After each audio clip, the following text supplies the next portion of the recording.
বুবু আইবা তুমি আইবা গো, এইবার আইসা বুবু ক্ষমতা পাইবা না। একটু জোরে ঠিক বলেন, জোরে ঠিক বলেন।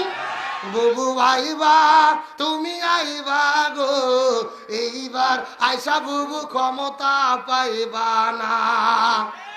খোঁজ নেই বুবু কাদের কাকার, অবস্থা খারাপ দরবেশ বাবার, হাউন আঙ্কেল এখন সামনে আসে না। নেতা কর্মী সব জেলের ভেতর, বুবু আছে ডরের উপর, কখন জানি আসে গ্রেফতারি পরোয়ানা।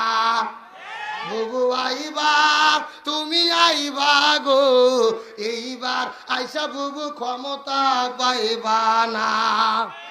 বয়স তোমার 80 বছর, ডাকিছে বুবু তোমায় কবর, দাফন হবে কোথায় সেইটা ভাবলা না। বুবু আইবা তুমি আইবা গো, এইবার আইসা বুবু সিংহের পাইবা না। এ কথা বলেন। আল্লাহর কোরআন বলেছে কুতিবালাই কোমল কিসাস, জীবনের পরিবর্তে জীবন, হাতের পরিবর্তে হাত, পায়ের পরিবর্তে পা, চোখের পরিবর্তে চোখ। এই আয়াতের ডিজিটাল ব্যাখ্যা হলো আয়না ঘরের পরিবর্তে আয়না ঘর। তার কারণে আয়না ঘরকে আমরা তৈরি করেছি না ওরাই করেছে?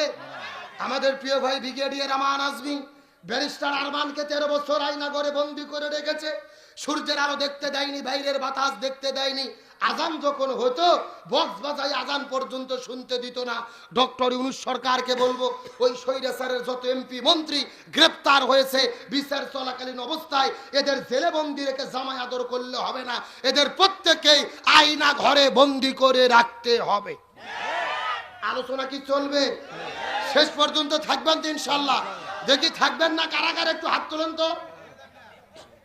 এই যে 2 জন হলো হুজুগে বাঙালি, এই সত্য সত্য শেষ পর্যন্ত কারা কারা থাকবেন একটু হাত উঠান দেখি। সবাই হাত উঠান দেখে। লিল্লাহি তাকবীর।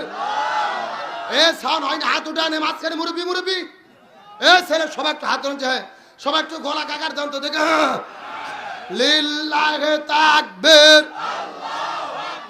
আল কোরআনের আলো, আল হাদিসের আলো, দুনিয়ার মুসলিম, ইসলামের শত্রুরা